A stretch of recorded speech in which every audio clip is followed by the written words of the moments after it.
So in honor of that life and those beginnings, I would like to help those of us who will need to remember being children and those of us who are children just to delight in it. I've got 3 very, very, very, very short letters to God, and if that concept doesn't mean much to you, maybe life force or something. So, 3 of them. In honor of the beginnings of life. Dear God, thank you for the baby brother, but what I prayed for was a puppy. Dear God, I want to be just like my daddy when I get big, but not with so much hair all over. And the last one. Dear God, my brother told me about being born, but it doesn't sound right. So you can see later if it sounds right when we hear from our beloved doulas. And our chalice lighting this morning comes from this book that we love, Words from Black Elk. Look upon these faces of children without number, that they may face the winds and walk the good road to the day of quiet. This is my prayer. Hear me. I can hardly wait. Can you? I am honored to introduce or reintroduce Nicole Dammert, who is a mother, doula, retired veterinarian, and Peruvian living here in North Dakota. And Megan Carranza, also a mom and a daughter. Megan is from North Dakota, and Megan's career has involved working with immigrants, adult education, veterans, and being a doula. Water is life, the beginning. Welcome. Thank you, Karen, and good morning to everyone. Thank you for coming on such a cold day.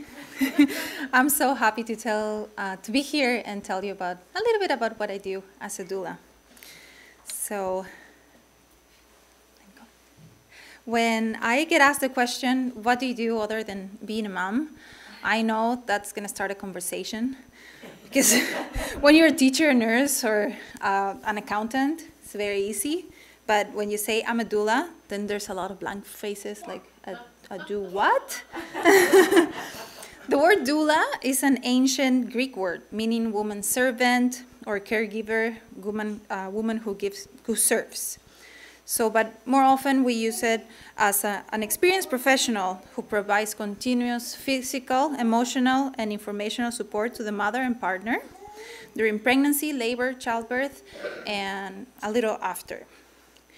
And other ways that we can say doula or that are used are birth coach, labor assistant, or childbirth companion. Labor supporter works too. But mainly, every doula believes in the ability of the mother to birth her own child and that she is the best decision maker to bring this child to the world. Also, they're empowered. We empower them to speak of what they want, and that's why doulas will remind them to ask questions. A doula is a non-medical person, so we do not perform any procedures, medical checks, or we don't diagnose or make any decisions. That's the parents that do that. But we are associated with less C-sections, fewer NICU stays for the babies that are born, less pain medication, and also we make for a much better birth experience. So what do we do as doulas? There are some pictures of my work. But before the birth, we will meet with the parents twice or sometimes 3 times to go over what they want for this experience to be. And there's a lot of educating and going over different positions and comfort measures that we can practice at their home before the big day. We also help them write a birth plan. And then during the birth, the mom will call us and we'll go to her house. And we bring all sorts of ideas and tools and tricks with us in our handy doula bag. So just imagine that a doula can be rubbing your back for hours or trading off with your partner so he can get a little rest and eat and sleep. It can be a long process. So she may be a quiet, calm, reassuring voice, just whispering in your ear, telling you that you can do this, or she might be a firm anchor voice that will get you back in track to what you need to do. She will help you with different ways, natural ways, to help your labor progress if you're looking for a natural labor. But if you want to opt for any medications, we will try to find the best time and the best kind of medication for you too. We also have a lot of tricks to align that baby so it comes out easily and faster.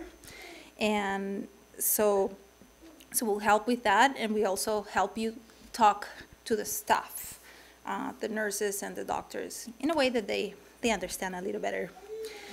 Now, you may think that we want to be there instead of the dad or the partner. Can be farther from the truth. We help a lot with the dads, showing them and other loved ones how they can help. And often I find that when a doula is present, the dads or like their chosen supporter ends up being like a super wife supporter, because we whisper ideas on their ears and we tell them where to shut up, and it's like you shush now. And we bring a lot of ideas, and we also trade. So because it can be long and tiring.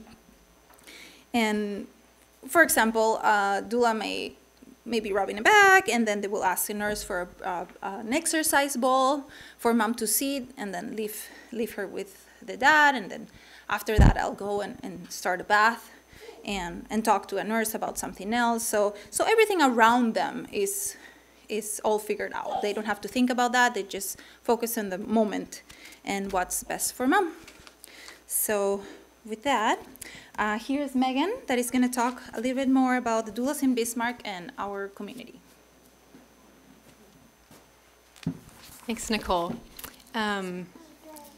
When I had my first baby, I was living in Minneapolis in 2011, and we had a great experience with that childbirth with a doula. And we moved to Bismarck and learned that there were no doulas here, and we were planning to grow our family, and we sort of panicked. So my husband and I both attended a birth doula training. There are a few men who are in the world, but there are some. And at that time, I was working in a school, so I had the summers off, and I thought once I became trained as a doula, I could serve a few families each summer. And I quickly learned that being the only doula in town was very time-consuming. I was spending most of my time referring moms to other doulas, and even meeting people who wanted to become doulas. And that's how Nicole and I met. I was the only doula in town. She was looking to become a doula. And at the same time, she and other women, including Elise in the back, took their first doula training here in Bismarck. I took a different job, a full-time job, so it was really good timing to be able to pass that torch on. But I did come out of retirement for Nicole and Walter when Leah was born 2 years ago. I was the doula for the birth of their first child, and Nicole was our doula for the birth of our last child. And in 2013, when Nicole and I met, there were no doulas, and now there are at least 10. The doula profession has existed for a few decades, but has become more widespread in the last 5 to 10 years. For example, at the first birth I attended here in a hospital in Bismarck, the triage nurse thought I was there to deliver the baby. She didn't know what the word doula meant. She thought I was a midwife. But now, Nicole tells me that most nurses in the hospitals welcome doulas when they arrive to the hospitals and really appreciate their help. Another example of the difference in change is in 2010, I paid my doula in Minneapolis $300, and that was for prenatal education and planning, attending my birth, and postpartum and breastfeeding meeting. And now that same doula charges $1,350.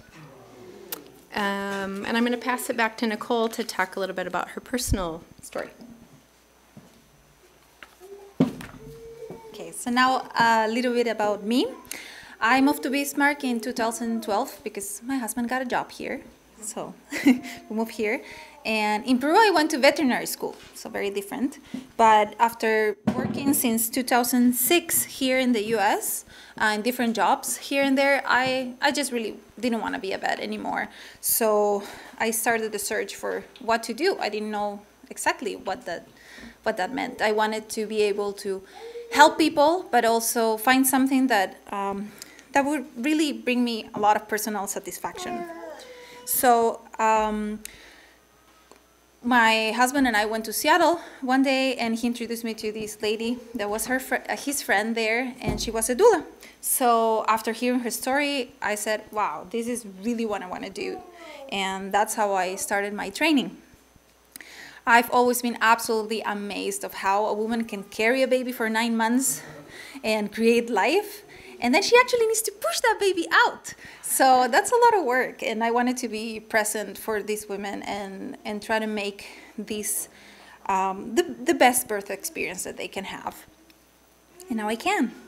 And my experience as a vet and a medical professional's wife has helped me greatly when I started being a doula, because I was always confident and calm. And I was used to all kinds of bodily fluids.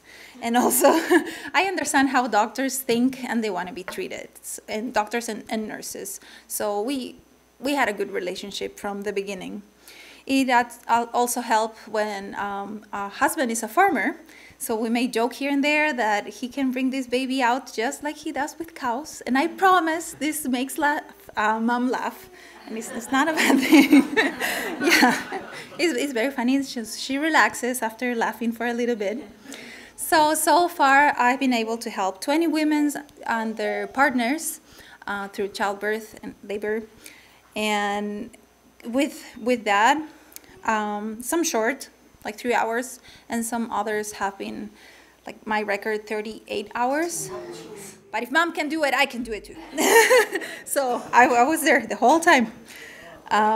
Yeah, so this past year I had 3 trained doulas that were my clients, Megan, and 2 repeat moms clients, which is great, with their 3rd and 4th child, and then 2 that came recommended from their own doctors. So I was very flattered about that.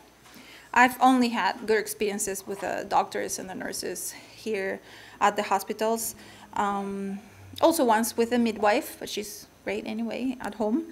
But most of the births that I have attended have been at the hospital. So it's nice to be welcome and that they know that I'm there to help them too. And so to talk a little bit about water and birth, hydrotherapy is known as a natural epidural. So just imagine that you just run a marathon and you have all sorts of sore muscles and you're so tired. A nice warm tub, that sounds really good, right? So in the same way, a mom can be laboring for hours, changing positions, and so it comes to a time where getting in the tub will be very nice. The water, when it's deep enough, it helps float the belly, so it takes pressure off the pelvis, and that feels better. And it also allows the mom to move more freely in the water. But my favorite part as a doula is that we can, at least for some minutes, create a space that is sacred and private in the hospital without the doctors and the nurses asking things and monitors and beeping. So I may just prepare a bath and leave dad with mom with instructions of keeping her hydrated and warm. Maybe turn a couple candles and music and just leave them so the love hormones do their work. And it works every time. Or, yeah, well, almost every time. Once I had a client that went in the tub and she was in early labor and she was ready to push in an hour. But I can't promise anything. So, well, what happened to me is that in early labor, I took a nice shower and it gave me a 3-hour nap. So that was great. But then after, when I was at the hospital, 8 centimeters and really needed some relief, I got into the tub and it really did nothing for me. So, well, it's doula, what happens, right? It doesn't work for you.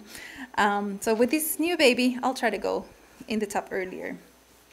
Another way to use the water is with cold compresses. When mom is, when it comes time for pushing, it's a lot of hard work and they get overheated, so it feels really nice. It helps them breathe steadily. And of course, they need to be hydrated throughout the process, and nothing feels better than a shower after you've had the baby. I have to say, after my first baby was born, the first shower I took, it actually felt for me like it was that final transition of becoming a mother. I felt refreshed and new after that. But now I want to paint a picture for you of some roles water played in the first birth I attended as a doula. My first client planned to deliver her baby in her home in water. So imagine this, in the home, 2 very pregnant women and 2 midwives. The laboring mama was the first pregnant woman, and I, the doula, was 7 months pregnant. And the midwives were the only other people home with us. The midwives were filling the inflatable birth pool, which is like a pool with walls about 2 feet high in Mama's bedroom, and hot water ran out in the hot water heater. And because I was present, tending to the mama's needs, the midwives were free to carry trips of boiling water from the stove back and forth to the pool. And so the mother and I were moving around her home, letting the contractions move the baby down, sipping water, breathing together, and even having a few contractions while sitting on the toilet. That helps the brain to tell the bottom to relax and let loose. So this labor went so quickly that almost immediately after climbing into the pool, this mother felt the urge to push, and her baby was born in the water in one slow push. So mom and baby then reclined in the pool together, and baby rested on her mother until she naturally felt like she wanted to nurse. Nature told the baby how to find her mother's breast and nurse for hydration and for comfort. Once mother had a shower and she and baby were resting in the bed together, mother enjoyed a large drink of water and a hearty meal. Now, with that being the first birth I attended as a doula, my closest knowledge of how to be a doula was from the experience I had had as being a doula client from when my daughter was born, my first daughter was born. In that experience, my doula empowered my husband to help me, like prompting him to give me sips of water, squeezing my hips, doing all kinds of things. But in this home birth situation, there was no partner present to assist or for me to empower. So my intuition and my doula training gave me the insight to be present for this woman, hold the space and energy that this laboring woman was emitting. And a few days after her birth, she and I chatted about how she felt her birth went, and I was feeling like I hadn't done enough. And she said that my presence made a huge difference. So like Nicole explained earlier, studies do show that the presence of a doula changes birth experiences as much as reducing the rate of cesareans. And to summarize what a doula is, I'm going to end this talk by reading a poem about doulas, part of a poem about doulas. It was written by Gran Evans. Doulas are the secret of which I wish everyone knew, so let me answer the big question, just what does a doula do? A doula is a lady who has trained and made a choice to empower birthing women and to give their needs a voice. If babies had a say in things, if they could choose their birth, they'd want the arms of one they love to welcome them to earth. Doulas work beside you to keep the odds stacked in your favor. She'll help to keep you calm and focus through your experience of labor. Dads and partners needn't worry. She's not there to take your role. Instead, she'll encourage and support your family as a whole. If naturally the thought of birth leaves you overwhelmed and under pressure, find a doula who can help you make it a memory to treasure. They're trained to know the options and ensure you know your rights. They can help make a birth plan to keep your birthing goals in sight. She'll be with you when you need her, or respect your wish to be alone. She'll be your advocate and ally, whether in hospital or at home. So whatever else is on your mind, if you're going to have a baby, there's one thing on your to-do list that shouldn't be a maybe. Make a doula a priority and not a last resort. Don't deny yourself the gift of their guidance and support. Our closing words come from Jewish text, Isaiah. For you shall go out in joy and be led back in peace. The mountains and the hills before you shall burst into song, and all the trees of the field shall clap their hands.